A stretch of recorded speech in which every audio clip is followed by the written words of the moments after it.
नमस्कार, मैं विक्रम सिंह। बच्चों, केमिस्ट्री पढ़ रहे हैं तो केमिस्ट्री के लिए सबसे ज़रूरी चीज़ है कि आपको आना चाहिए सूत्रों का निर्माण करना, फॉर्मूला मेकिंग। यानी सबसे बड़ी चीज़ है कि केमिस्ट्री में यार फॉर्मूला नहीं है तो केमिस्ट्री क्या। यानी हम पानी बोल रहे हैं तो पानी का फॉर्मूला H2, शक्कर बोल रहे हैं तो C12 H22O11, नमक बोलने तो sodium chloride NaCl, calcium chloride CaCl2, aluminium chloride AlCl3, sodium sulphate Na2SO4। ये कैसे बनता होगा, फॉर्मूला कैसे बनाएंगे हम, ये मैं आज की क्लास में आपको सिखाऊंगा। पर ये कोई कठिन काम नहीं है, तकलीफ वाला काम नहीं है। ये आप देख रहे हो, ये लेक्चर नंबर 4 है। छोटे छोटे लेक्चर। पहले लेक्चर में बताया कि भैया अपनी केमिस्ट्री की शुरुआत कैसे करेंगे। दूसरे लेक्चर में बताया कि भैया आवर्त सारणी कैसे बनाएंगे। तीसरे में बताया आवर्त सारणी याद कैसे करेंगे। अब आवर्त सारणी याद हो गए, इतना जब पढ़े हैं ना, तो इसके बाद अब केमिस्ट्री की रचना होने लगेगी। यानी कि दिमाग में केमिस्ट्री समझ में आने वाली स्थिति आ जाएगी। मेहनत करना पड़ता है बेटा, हर किसी को पता होगा। जितनी मेहनत उतना ही आप अच्छा कर पाएंगे। बहुत सारे बच्चों के दिमाग में यह है कि केमिस्ट्री आसान है, बहुत सारे बच्चों के दिमाग में केमिस्ट्री कठिन है। मैं अब दोनों को बता दूं, दोनों ही सही नहीं है। केमिस्ट्री मेहनत करें तो आसान होगा, मेहनत नहीं करेंगे तो आसान हो ही नहीं सकता है। यानी कठिन, मेहनत नहीं करने वालों के लिए बहुत कठिन हो जाने वाले हैं, और जो मेहनत करेंगे उनके लिए आसान होने वाले हैं। और बिना मेहनत वालों को तो किसी को कठिन लगता है, किसी को सरल लगता है, वो जो लगे लगे। पर हमें करना है थोड़ी मेहनत और सीखना है केमिस्ट्री, और लाना है बेहतरीन नंबर, और लाना है अपनी ज़िंदगी में केमिस्ट्री का उपयोग। चलिए शुरुआत करते हैं केमिस्ट्री को समझने की। तो सबसे पहली बात है कि बेटा इस आवर्त सारणी को आपने याद कर लिया है ना। कैसे याद किए थे आपको याद होगा। तो मैं यहाँ पर बोलूँगा, केमिस्ट्री सीखने के लिए बहुत ज़रूरी बात होती है कि आपने एक आवर्त सारणी बनाना सीख गया और याद करना भी सीख गया। आज बताऊँगा लुईस डॉट संकेत, बताऊँगा तत्वों की संयोजकता, और बताऊँगा सूत्र का निर्माण। इतनी चीज़ों के बारे में आज बात करेंगे। आप समझ सकते हैं 3 बातें और आपकी ज़िंदगी में आने वाला है आज की क्लास में। कॉपी और पेन लेकर के बैठ जाइए, जो बताऊंगा उसे करें। मैं मानता हूं आपको आवर्त सारणी याद हो चुका है। अब अपना अगला कदम उठाते हैं। तो आवर्त सारणी आपको याद हो चुका है, ये आवर्त सारणी याद हो चुका है। याद करते समय ऐसे याद किए थे, है लीना के रबड़ी से फ्रूट निकला, बेटा मांगे काला शर्ट बाप राजी, बाल गए इंडिया थाईलैंड, कहे शिवजी सुनो प्रभु, नाना पापा असलम सब बीमार, ओल्ड स्टाइल से टीपो, फूफा कल ब्रेड इमली आटा लाए, ही नहीं अरकर 0 पर रन आउट। और ये भी याद कर लिए थे, इसके टीवी क्रोमना फिकोनी क्यूजना, ये जरना मैटिक रपाइस कैट, लाफ्टियो रियो सिर पटाउस। इस तरह से आपने इन्हें पूरा याद कर लिए थे। एक्टिनियम ऐसी। पर ये याद करने से हम फॉर्मूला तो नहीं बना सकते। नहीं बना सकते, वही तो सिखाने वाला हूं आपको। तो कैसे करके करेंगे वो मैं आपको बताते जा रहा हूं, आप वही करना जो मैं बताऊंगा। तो बेटा एक बात ध्यान रखना, इस बात को ध्यान रखना।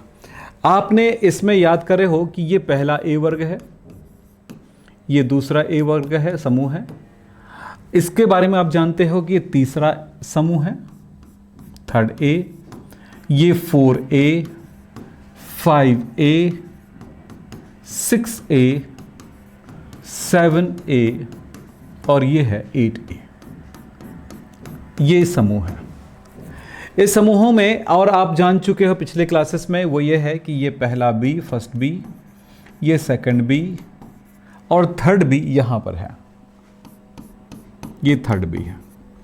ये है 4B, 5B, 6B, 7B, 8B, यहां से यहां तक होता है 8B। अब एक बात और जान चुके हो, इस तरह से हम वर्गों को गिनते हैं।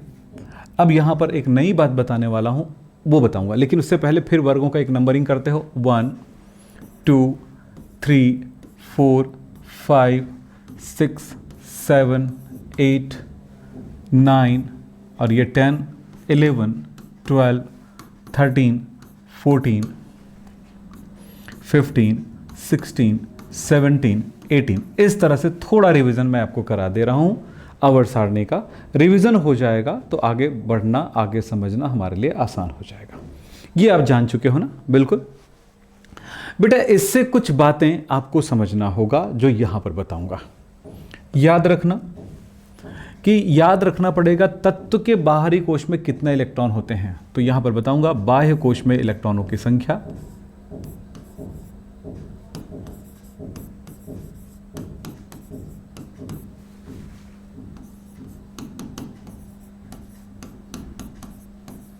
इलेक्ट्रॉनों की संख्या, बाह्य कोश में इलेक्ट्रॉनों की संख्या समूह संख्या के बराबर होता है। जैसे अपन बोलते हैं ये एक भी हम ए वाला में ज़्यादा देखेंगे, यहां से पहला ए, दूसरा ए, तीसरा ए। तो मैं ये कहता हूं कि देखिए, मैं कहता हूं कि सोडियम के बाह्य कोश को संयोजी कोश भी कहा जाता है। मैं इसका नाम बता देता हूं, इसको क्या कहा जाता है, संयोजी कोश भी कहा जाता है।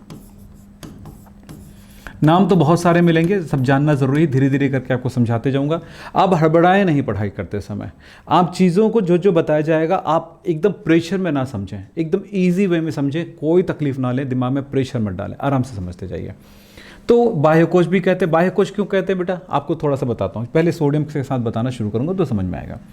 सोडियम के बाह्य कोश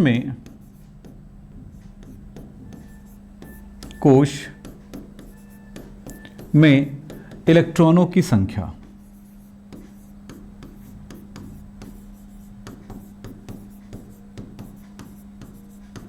होगा समूह संख्या के बराबर। तो समूह संख्या क्या है जरा देखें, ये है फर्स्ट ए। सोडियम यहां पे है तो सोडियम का समूह क्या है, फर्स्ट ए। तो देखिए फर्स्ट ए है, फर्स्ट ए यानी कि एक, अर्थात एक। तो उसके बाहरी कोश में कितना इलेक्ट्रॉन बताया, सोडियम के बाहरी कोश में एक इलेक्ट्रॉन है। अब आपने पुराने जमाने में इलेक्ट्रॉनिक विन्यास बनाना सीखे हो। इलेक्ट्रॉनिक विन्यास का मतलब होता है इलेक्ट्रॉनों को परमाणु में जमाना। तो मैं थोड़ा सा आपको जवाब दे देता हूं। सोडियम का परमाणु क्रमांक होता है 11, इलेक्ट्रॉनिक विन्यास आप जानते हो 2, 8, 1। ये पहले सीखे हो, बाद में अच्छे से और सिखाऊंगा, और मेरी वीडियोस भी बनी हुई है। देखिएगा, इस क्लास के बाद एक वीडियो बना हुआ है इलेक्ट्रॉनिक विन्यास बनाना, उसके बाद एक और वीडियो बनी हुई है। तो सारे वीडियोस एक बार देख लीजिएगा अगर आपको इसको जानना है तो। लेकिन पहले ये समझ लीजिए, तो सोडियम का परमाणु क्रमांक 11 है, मतलब सोडियम में 11 इलेक्ट्रॉन है। इलेक्ट्रॉन कैसे बटा हुआ है, 2, 8, 1। हम जानते हैं, इसके संरचना पे ध्यान दें, परमाणु के बीच में होता है एक नाभिक जो धनावेशित होता है। इसमें सारे प्रोटॉन, सारे न्यूट्रॉन होते हैं। इसके चारों तरफ कई ऐसी जगह होते हैं जिसको वृत्ताकार पथ कहा जाएगा। इन पथों को कोश कहा जाता है, कक्ष कहा जाता है, ऊर्जा स्तर कहा जाता है। कोश कहा जाता है, कक्ष कहा जाता है, ऊर्जा स्तर कहा जाता है। आप जिस मर्जी से जानना चाहें लिख लें। ये लीजिए, तो इसको कहते हैं क्या, कई नाम देते हैं, मैं नाम इसका लिख ही देता हूं आपके लिए जानने के लिए। इसको क्या कहते हैं, इन सबको क्या कहते हैं, कोश कहते हैं, या क्या कहते हैं, कक्ष कहते हैं, या कहते हैं ऊर्जा स्तर, जो चाहें आप कह सकते हैं। तो ये पहला ऊर्जा स्तर है, दूसरा ऊर्जा स्तर, तीसरा ऊर्जा स्तर। पहले ऊर्जा स्तर में 2 इलेक्ट्रॉन है, दूसरे ऊर्जा स्तर में 8 इलेक्ट्रॉन है,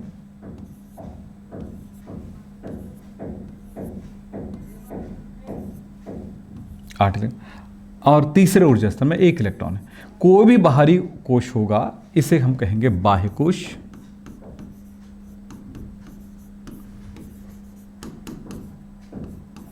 क्या कहेंगे, बाह्य कोश या संयोजी कोश या वैलेंस शेल, वैलेंस शेल। इस तरफ भी यहां पर आप बात करते हैं कि कक्ष, ऑर्बिट, ये सब शब्द है, तो कक्ष बोलें तो शेल बोलेंगे,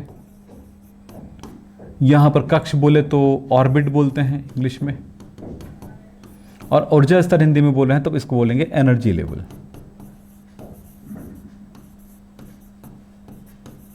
ऐसे नाम दिया जाता है। तो समझिएगा कि बाह्य कोश यानी कि संयोजी कोश यानी वैलेंस शेल में इलेक्ट्रॉनों की संख्या कितनी होगी, ये हमारा फॉर्मूला। कितने इलेक्ट्रॉन होंगे बेटा, उसके समूह संख्या के बराबर। यानी देखिए सोडियम के बाह्य कोश में कितना इलेक्ट्रॉन है, समूह संख्या कितना है, 1। ये समूह संख्या 1 है, तो इलेक्ट्रॉन कितना 1। यहां पर भी आप इलेक्ट्रॉनिक विन्यास निकाल करके भी पता लगाते हो तो पता चलता है कि आखिरी कोष में 1 इलेक्ट्रॉन है। 11 इलेक्ट्रॉन है, 2 यहां पर हो, 2 8, 2 हुआ, 8 हुआ, 1 हुआ, 2 8 10 हुआ और 11 हुआ। 2 इलेक्ट्रॉन, 8 इलेक्ट्रॉन और 11 इलेक्ट्रॉन भर गया। तो हमने परमाणु की इस संरचना को समझना जरूरी है, जो कि आगे के लिए काम आएगा। अब आवर्त सारणी क्या बताता है? अब जैसे मान लेता हूं मैं मैग्नीशियम की बात करता हूं, मैग्नीशियम के लिए, ये सोडियम के लिए हुई पूरी बात है ना, मैग्नीशियम की बात करता हूं। परमाणु क्रमांक कितना होता है इसका? 12, 2 8 2, अंतिम कोश में 2 इलेक्ट्रॉन, बाह्य कोश में कितना इलेक्ट्रॉन है? 2, ये संयोजी इलेक्ट्रॉनों की संख्या हो गया।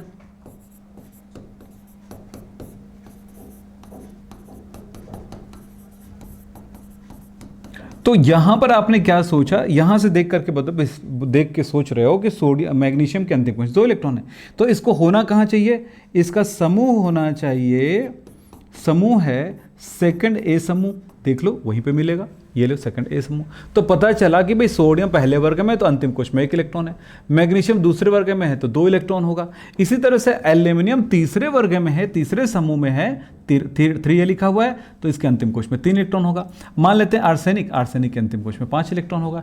यह समझ में आता है कि अगर तत्व के बारे में पता हो, ये तत्व इस समूह में है तो उसके अंतिम कोश में इतना इलेक्ट्रॉन होगा, हमें पता चल जाता है। अब इसी बात को लेकर चलें तो इसका यह अर्थ निकला कि प्रथम वर्ग में जितने भी तत्व है, चाहे हाइड्रोजन हो, चाहे लिथियम हो, चाहे सोडियम हो, पोटेशियम, रुबिडियम, सीजियम, फ्रांशियम, जो भी होगा, उसके अंतिम कोश में 1 इलेक्ट्रॉन होगा, क्योंकि इसका समूह संख्या 1 है। समूह संख्या 2 वाला 2a वाले में अंतिम कोश में 2 इलेक्ट्रॉन होगा। हम डी ब्लॉक एलिमेंट्स के बारे में भी यही बात कर सकते हैं, लेकिन थोड़ा आराम करिए इसके बारे में, क्योंकि इसको समझने के लिए थोड़ा अलग लेवल पे जाके बात करना पड़ता है। तो एस और पी को हम समझ सकते हैं आराम से। बोरॉन के अंतिम कोश में 3 इलेक्ट्रॉन होगा, एल्यूमिनियम के ये सब में इतना ही होगा 3, तो चौथे वाले में 4 होगा, पांचवें वाले में 5 होगा, 8वें वाले में 8 होगा। ये जानिए, तो इसका सबसे बढ़िया तरीका हुआ, हम तो जान गए क्या हो रहा है। अब इस बात को करने के लिए, यहां पर प्रूफ देने के लिए मैंने कुछ एग्जाम्पल लेके चला है। सीधे शॉर्टकट में जाते हैं, अब शॉर्टकट में जाते हैं, ट्रिक में जाते हैं। तो देखें कोश, समूह संख्या,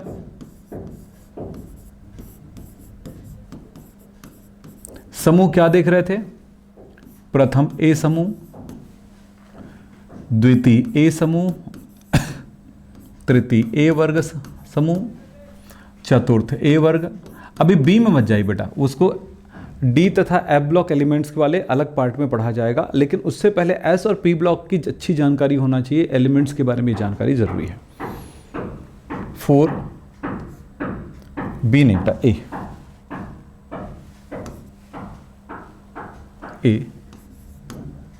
4a के बाद कौन आएगा? 5a आएगा, 5th A, 6th A, 7A और होगा 8A। ये है समूह संख्या। इस समूह के तत्वों के अंतिम कोश में कितना इलेक्ट्रॉन होगा हम बताते हैं। संयोजी इलेक्ट्रॉनों की संख्या,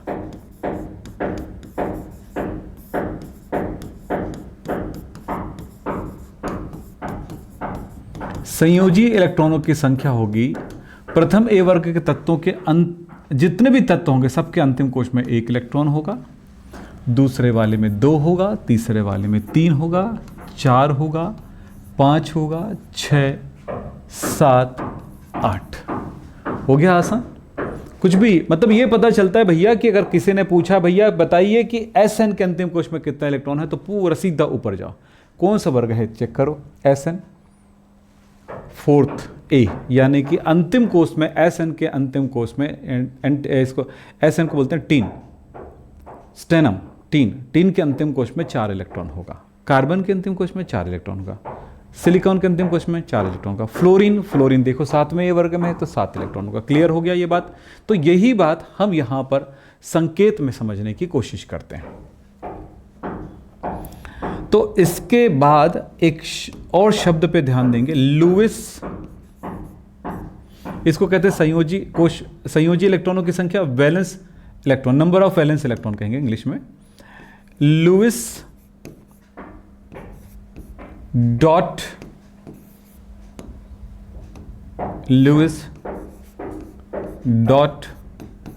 संकेत, लुईस डॉट संकेत। अब मैं सारे इस वर्ग के सारे तत्वों को m से दर्शा रहा हूं, मतलब लिथियम, सोडियम, पोटेशियम ना लिखते हुए m से दर्शा रहा हूं। तो इसके अंतिम कोश में केवल एक इलेक्ट्रॉन है।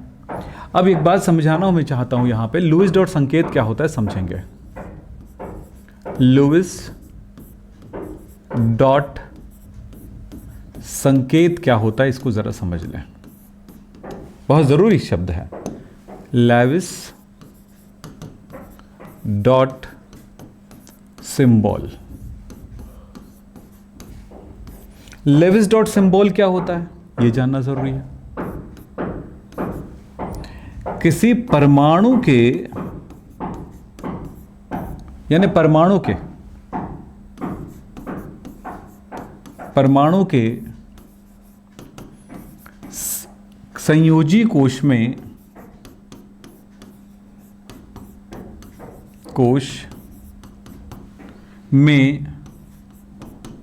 उपस्थित इलेक्ट्रॉनों की संख्या को, संयोजी कोश में उपस्थित इलेक्ट्रॉनों की संख्या को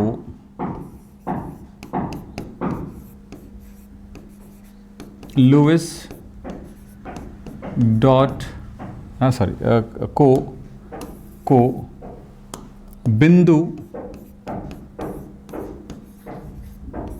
यानी कि डॉट के रूप में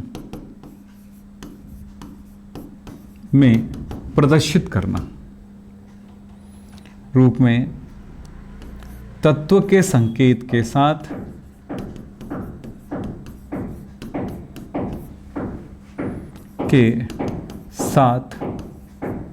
प्रदर्शित करना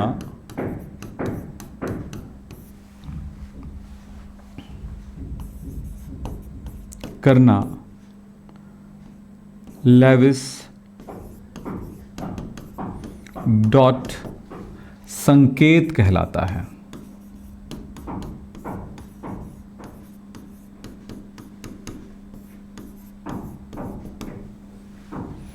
यहां कुछ उदाहरण पे बात करते हैं। उदाहरण पहला, सोडियम के अंतिम कोश में एक इलेक्ट्रॉन है, एक डॉट लगाया। दूसरा, मैग्नीशियम के अंतिम कोश में कितना इलेक्ट्रॉन है, दो, मैग्नीशियम Mg।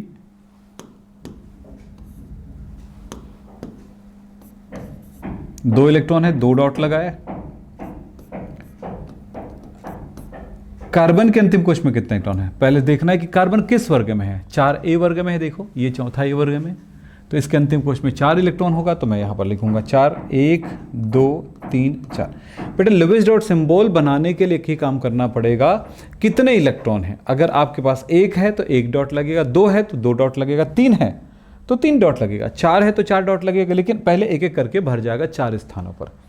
मान लेते हैं मैं कहता हूं, चौथा नंबर दे रहा हूं, नाइट्रोजन के अंतिम कोश में, नाइट्रोजन है 5th A ग्रुप में, तो 5 इलेक्ट्रॉन है, तो 5 इलेक्ट्रॉनों को कैसे भरूंगा, देखो 1 2 3 4, 4 जगहों पर एक एक करके भर लूंगा। उसके बाद पांचवा जो आएगा किसी के साथ वो पेयर करते जाएगा। अब 5, क्योंकि स्थान हमारे पास सिर्फ 4 है, तो 4 जगहों पर भरूंगा, अगला फिर पांचवा पेयर बनाएगा, जोड़ी बनाते जाएगा। जैसे अगर मैं कहता हूं, फ्लोरीन की बात करता हूं, फ्लोरीन के अंतिम कोश में 7 इलेक्ट्रॉन है, तो क्या होगा, 1 2 3 4 5 6 7। और भी एग्जाम्पल देना है। क्लोरीन के अंतिम कोश में 7 इलेक्ट्रॉन है, 1 2 3 4 5 6 7। अगर मैं बोलता हूं, अगला एग्जाम्पल दे रहा हूं, वो है, चलो नियॉन की बात करता हूं। नियॉन 8वें वर्ग में है, तो अंतिम कोश में 8 इलेक्ट्रॉन है, 1 2 3 4 5 6 7 8। ये बताना है बच्चों आपको।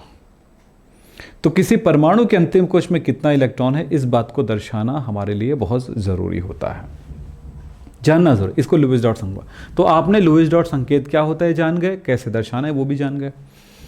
अब बात करते हैं यहाँ पे, तो पहले वर्ग के तत्वों को मैंने m से दर्शाया, दूसरे को भी m से, पहले वर्ग के तत्वों को m से दर्शाया, कितने इलेक्ट्रॉन है, एक लुईस डॉट। तो इसका लुईस डॉट सिंबल में एक डॉट आएगा इस वर्ग के जितने भी तत्व है। जैसे उदाहरण में लिथियम की बात करूंगा तो एक डॉट आया, सोडियम की बात करूंगा तो एक ही डॉट आया, है ना, पोटेशियम की बात करूंगा तो एक ही डॉट आएगा, है ना। ये है लुईस डॉट संकेत। अब समझ में आ गया होगा मैंने क्या पढ़ाया आपको, थोड़ा प्रैक्टिस आप जरूर कर लीजिएगा। दूसरे वर्ग के तत्व को मैं m से दर्शा रहा हूं, तो इसके अंतिम कोश में 2 इलेक्ट्रॉन है, तो 1 2, ये लुईस डॉट सिंबल होगा। मतलब मैं बेरिलियम की बात करूंगा 2 इलेक्ट्रॉन 1 2, मैग्नीशियम की बात करूंगा 2 इलेक्ट्रॉन 1 2, कैल्शियम में 2 इलेक्ट्रॉन 1 2, ऐसे ही होगा।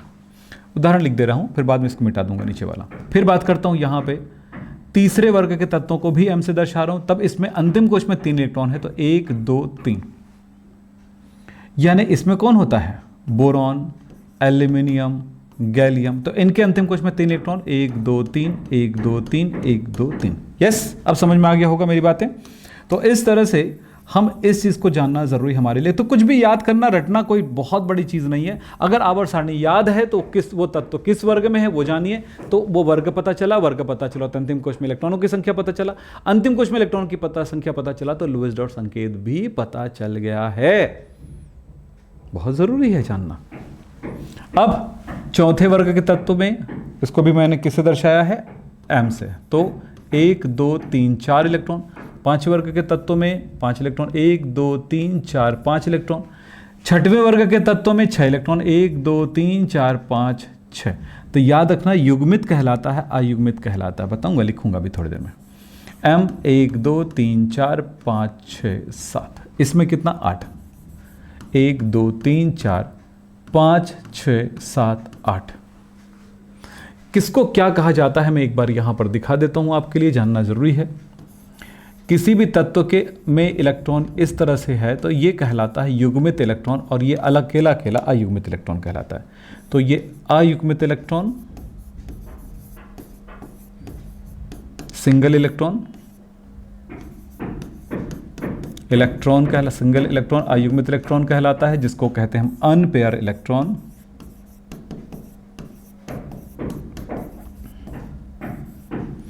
और ये जो दिख रहा है आपको पेयर में जोड़ी में, इसको कहते हैं पेयर इलेक्ट्रॉन।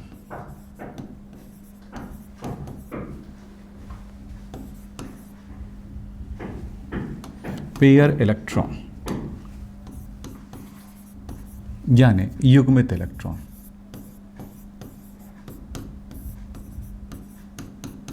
ये कहलाता है।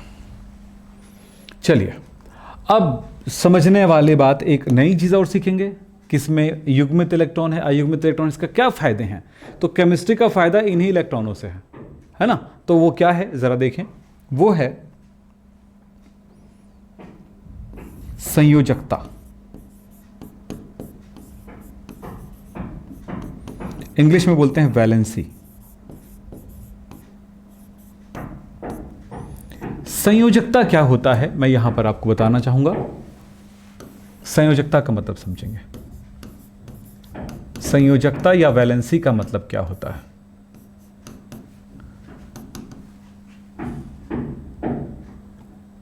परमाणु के द्वारा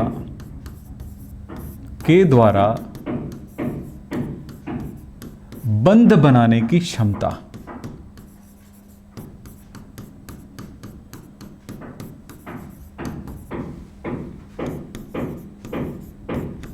हम दूसरा कह सकते हैं कि कोई परमाणु जितना इलेक्ट्रॉन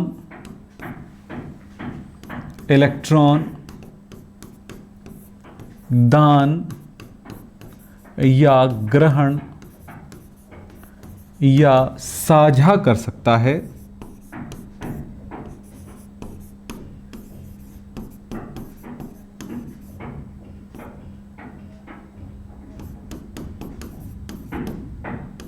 उसे उसकी संयोजकता कहते हैं।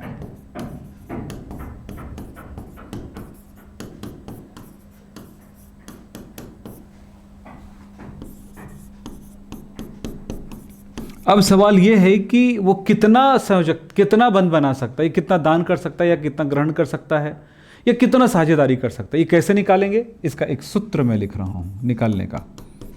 तो संयोजकता को कहते हैं वैलेंसी ना, मैं भी बताया था आपको, ध्यान रखो इंग्लिश शब्द भी जानना जरूरी है। संयोजकता बराबर होगा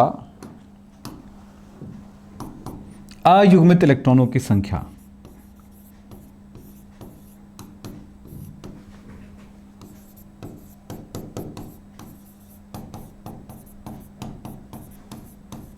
अयुग्मित इलेक्ट्रॉनों की संख्या, ये याद रखना जरूरी है। यानी अब समझ में आया कि ये जो अयुग्मित इलेक्ट्रॉन, जैसे इस परमाणु में आपको दिख रहा है 2, इसका मतलब इसकी संयोजकता 2। अब पता लगा लो, चलो इसमें संयोजकता कितनी होगी। पहले वर्ग के अंतिम कोश में 1 इलेक्ट्रॉन 1 डॉट लगाए, इसकी संयोजकता कितनी है, इसमें इलेक्ट्रॉन कितना है 1, अयुग्मित कितना है 1, तो इसकी संयोजकता होगी 1। प्रथम वर्ग के जितने भी तत्व होंगे उसकी संयोजकता 1 होगी भैया, क्यों, क्योंकि उसके अंतिम कोश में 1 इलेक्ट्रॉन है, वो भी अयुग्मित। दूसरे वर्ग के तत्वों की संयोजकता कितनी होगी, 2 अयुग्मित इलेक्ट्रॉन है 2, क्योंकि सूत्र बनाने के लिए जरूरी है जानना। फिर तीसरे वर्ग के तत्वों की संयोजकता कितनी होगी, 1 2 3 3। चौथे वर्ग के तत्व में देखो कितनी संयोजकता है, अयुग्मित गिनो, अयुग्मित जिसकी शादी नहीं हुई है, जो कुंवारे हैं, जो सिंगल है, वही तो बंध बनाएगा क्या, वही तो शादी करेगा क्या, बंध बनाना। यस, तो वही बात है, इसमें 4 अयुग्मित इलेक्ट्रॉन है, संयोजकता 4। इसमें 3 अयुग्मित है, ये तो युग्मित है, ये क्यों करेगा शादी भैया, ये क्यों बंध बनाएगा, क्यों इलेक्ट्रॉन देगा, क्यों लेगा, क्यों साझा करेगा, ये कुछ नहीं, तो ये नहीं करता है क्योंकि इसका हो चुका है पेयर। ये 3 है तो 3 हो गया। इसके कितने होंगे 2, इसमें अयुग्मित 1 है और इसका 0। ये बंध बनाता ही नहीं है, रिएक्शन करता ही नहीं है, अक्रिय है, निष्क्रिय है, किसी के साथ रिएक्शन नहीं करेगा, वो लास्ट वाला, क्योंकि इसकी संयोजकता 0 है। यही चीज तो जानना है बेटा, इतने सालों की पढ़ाई में या इसके आगे की जाके पढ़ाई में भी इसकी जरूरत पड़ती है जानने की। चलो ये हो गया, मतलब समझ में आ गया, चाहे लिथियम हो, चाहे सोडियम हो, चाहे पोटेशियम हो, चाहे रुबिडियम हो, चाहे सीजियम हो या फ्रांशियम हो, इसकी संयोजकता 1 है। इसका मतलब है कि लिथियम की जो लुईस डॉट सिंबल क्या होगा, लिथियम पर 1 डॉट, सोडियम पर 1 डॉट, पोटेशियम पर 1 डॉट, यही है प्रथम वर्ग का तत्व है, यही मतलब हुआ। इसी तरह से यहां पर बात होता है सेकंड वर्ग के तत्व में कौन आता है, बेरिलियम, मैग्नीशियम, कैल्शियम, स्ट्रांशियम, बेटा मांगे काला शट, बाप राजी, ये सारे तत्वों की ये कहानी है। इस तत्व की, इसमें तीसरे में कौन आता है, बाल गए इंडिया थाईलैंड, इसीलिए तो याद करा था। इसमें कौन आता है, कहे शिवजी सनु प्रभु। इसमें कौन आएगा, कौन सा वर्ग है, 5वां, नाना पापा असलम सब बीमार। ओल्ड स्टाइल से टीपो, फूफा कल ब्रेन इमलियां टलाए,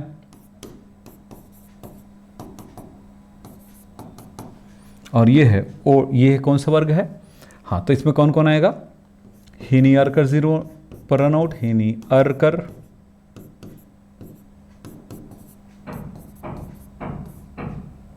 रन आउट। तो ये है, हमें ये समझ में आ गया कि इसकी संयोजकता 1 है, इसकी संयोजकता 2 है, इनमें से किसी की संयोजकता क्या है। जब संयोजकता ही समझ में आ गया है तो अब हमारा काम शुरू हो जाता है बंध बनाने का, सूत्र बनाने का, आपस में रिएक्शन करेगा तो क्या बनाएगा। पर एक बात याद रखना, मेरी बातों को ध्यान से सुनिएगा, वो है यहां पर लेके चल रहा हूं, इस जगह पर, यहां पर बताऊंगा इस जगह पे, वो है ऑक्सीकरण संख्या।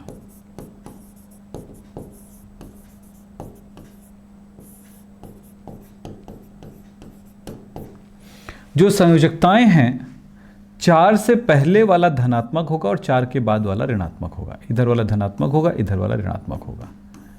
क्या बोला मैंने, ध्यान से सुनिएगा मेरी बात।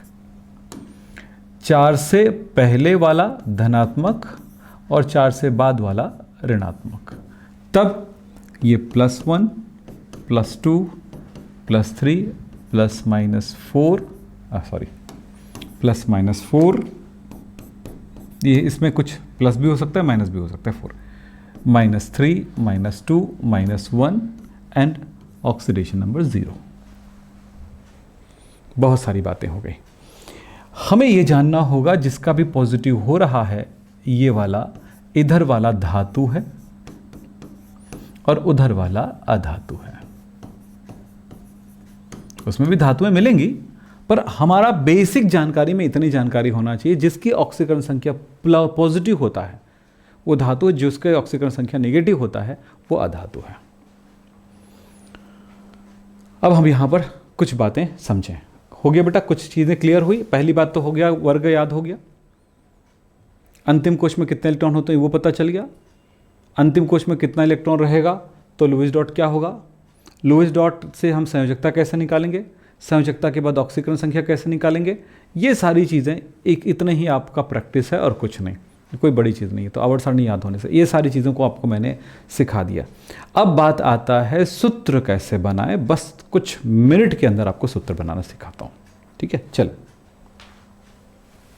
सूत्र बनाना।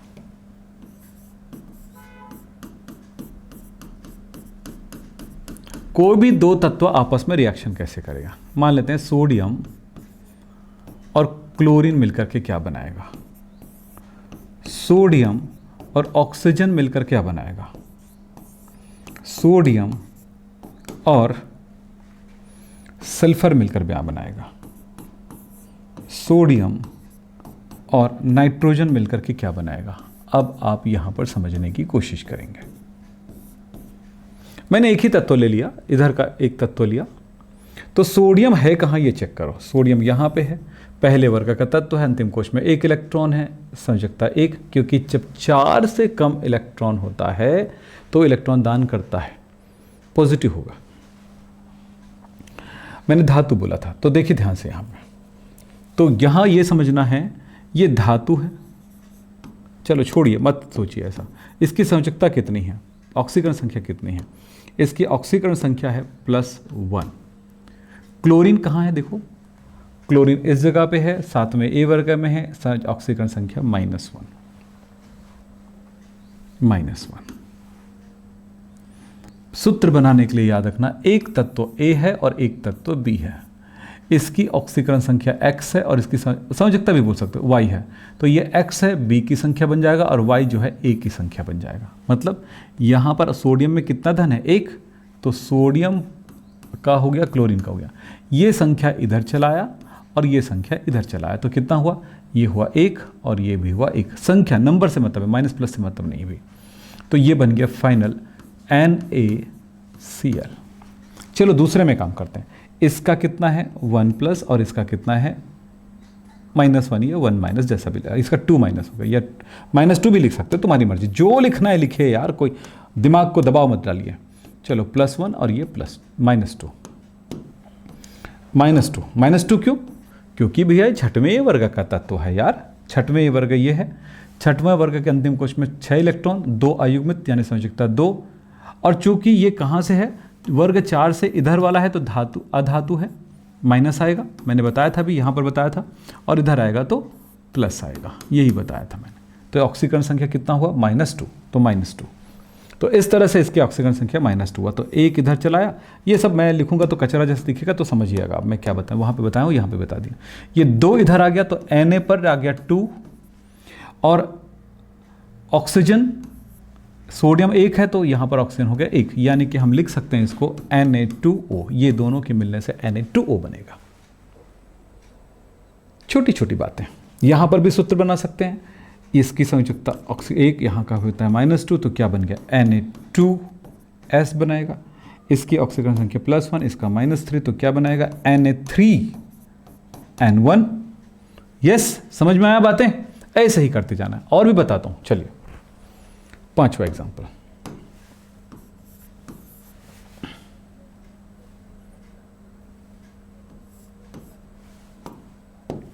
सेम चीज की रिएक्शन करा रहा हूं, इसके क्लोरीन, ऑक्सीजन, कैल्शियम की क्रिया करा रहा हूं। कैल्शियम की क्रिया क्लोरीन के साथ, कैल्शियम की क्रिया ऑक्सीजन के साथ, कैल्शियम की क्रिया नाइट्रोजन के साथ। तो चलो देखें क्या बनेगा। कैल्शियम किस वर्ग में है, बेटा मांगे काला शर्ट, काला काला यानी कि दूसरे वर्ग में, दूसरे वर्ग की संयोजकता कितनी है, +2, कैल्शियम का +2 है। ये सब समझने के लिए वो लिख रहे हैं ना, वैसे एग्जाम के टाइम में ये जैसे अपन NaCl को लिखे तो भैया Na और Cl रिएक्शन करके बन गया, ये बताएंगे, ये सब बताने की जरूरत नहीं पड़ेगी, बस सीख रहे हो कि फॉर्मूला कैसे बनाते हैं। छोटी सी बात है, 40 मिनट की क्लास में मैंने बता रहा हूँ, 30-35 मिनट की क्लास है ये। यहाँ पर समझे, इसका कितना याद किए थे, -1, इसका कितना है -2, इसका कितना है -3, तो क्या होगा देखो, तो ये 2 इधर आ गया, 1 इधर आ गया, मतलब Ca1O2, सॉरी क्या लिख दिया मैंने, Cl है ये, Ca1 और Cl2, इस तरह से। तो ये फॉर्मूला कैसे बना, ये आपको सीखने का मौका मिल के, बहुत गहराई से बताया बेटा, ध्यान रखना एक एक चीज़ों को सिखाते हुए। अब इस क्लास को दोबारा देखोगे तो बहुत अच्छे से क्लियर होगा, 2 बार 3 बार 4 बार करो, तो ताकि आप बहुत सारी चीज़ों को सीखते हुए आगे बढ़ो। देखो बेटा, कुछ लोग क्या करते हैं, इसे 2 मिनट की चीज़ पढ़ा देते हैं, बोलते हैं कि आप सीख जाओगे। अरे वैसा नहीं होता यार, चीज़ को सीखना अभी तो बहुत गहरा सीखना है आपको। देखो इसमें 2 है, अब देखो क्या हुआ, CaO है, ये 2 इधर आया 2, ये 2 इधर आया 2, 2 एकम 2, 2 एकम 2, तो कितना बचा बेटा, 1 1, Ca1 1। अगर कट सकता है तो काटिए ज़रूर। यहाँ पर क्या होगा, Ca3, और इस तरफ क्या है, N है, तो N के लिए क्या होगा 2। अब ये कट नहीं सकता ना, जब तक कटेगा तब तक काट सकते हैं। ऐसे ही और भी प्रैक्टिस करते जाएंगे, आगे जाएंगे तो और बहुत कुछ सीखने का मौका मिलेगा, और भी फॉर्मूले की तरफ बताऊंगा, आपको काम करने का मौका मिलेगा और चीज़ों को समझने का मौका मिलेगा। थोड़ा सा ध्यान रखिएगा मैं यहाँ पे क्या बता रहा हूँ, समझ में आई बातें। एक पॉजिटिव एक निगेटिव हुआ तो रिएक्शन हुआ, और आपको बता दूँ 8वां Na+ और Ca+2, जब दोनों पॉजिटिव होगा तो कोई रिएक्शन नहीं होगा, नो रिएक्शन। आप यहां पर रासायनिक अभिक्रिया बनाना भी सीख गया। तीसरी बात, अगली बात, N-3O-2, दोनों निगेटिव होगा उसकी ऑक्सीकरण संख्या तो रिएक्शन हो जाएगा, तो क्या बनेगा 2 Na2O3।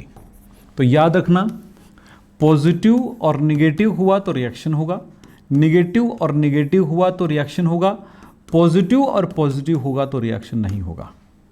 यहां तक कि किसी में भी 0 हो, चाहे वो पॉजिटिव हो 0 हो ऑक्सीडेशन नंबर, निगेटिव हो 0 हो, या दोनों ही 0 हो, तो दोनों इन सारी कंडीशन में कोई रिएक्शन नहीं होगा। जैसे मैं ले लेता हूं 10वां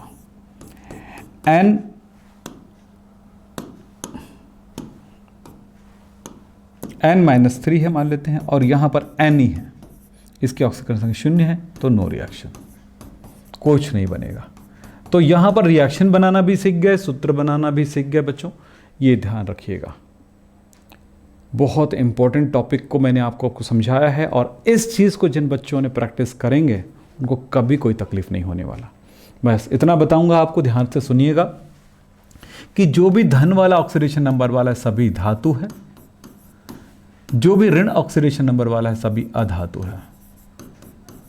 ठीक है, तो धातु और अधातु दोनों मिलता है तो विद्युत संयोजी यौगिक बनता है, यानी कि आयनिक यौगिक बनता है। जो बनने वाला यौगिक है कैसा है, आयनिक यौगिक है।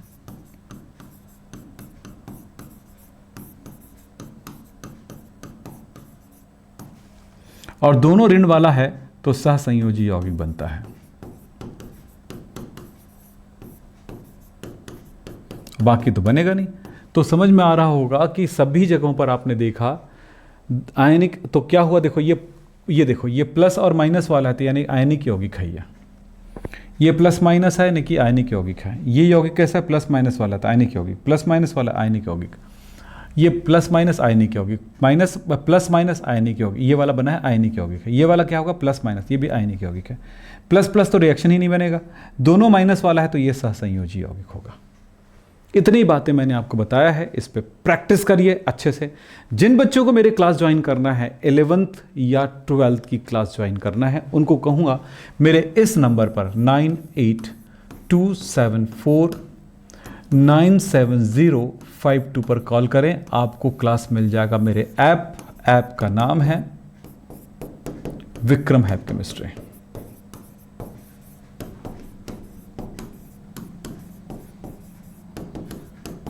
साल भर की पढ़ाई बहुत अच्छे से ऐप में कोर्स ज्वाइन करके आप कर सकते हैं। और जिन बच्चों को फ्री में पढ़ना है उसके लिए तो मैं यूट्यूब पे क्लास दे ही रहा हूँ, आप मेरे साथ यूट्यूब पे भी चल सकते हैं पैसा बचा के। लेकिन प्रॉपर पढ़ाई तो बेटा ऐप में ही होता है। धन्यवाद।